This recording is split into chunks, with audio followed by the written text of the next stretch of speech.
कर रहे हैं।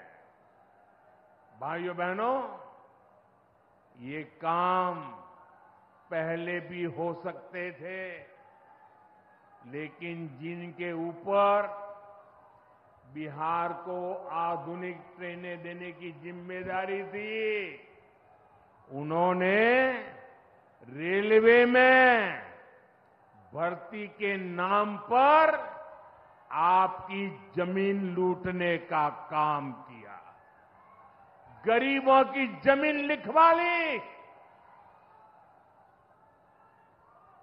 सामाजिक न्याय की उनकी यही तरीके थे,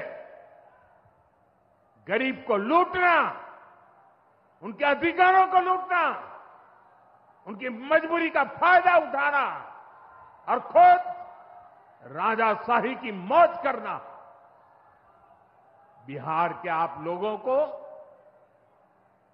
जंगल राज वालों के झूठ और धोखे, उससे आगे भी सावधान रहना बहुत जरूरी है।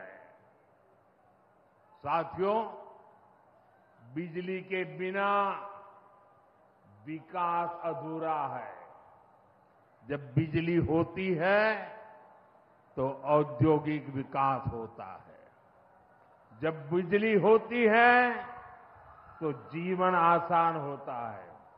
और 21वीं सदी तो टेक्नोलॉजी से दौड़ने वाली सदी है, इसलिए डगर डगर पर बिजली की जरूरत रहने वाली है।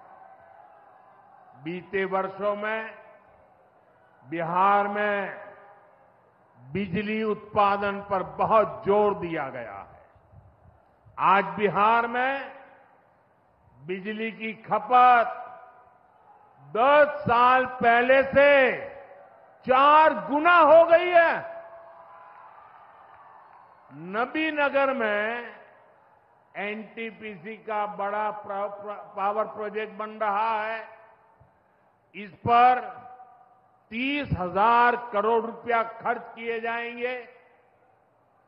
इससे बिहार को 1500 मेगावाट बिजली मिलेगी। बक्सर और पीर-पैंती में भी नए थर्मल पावर प्लांट शुरू हो जाएंगे। भाइयों बहनों, अब हमारा ध्यान भविष्य की ओर है।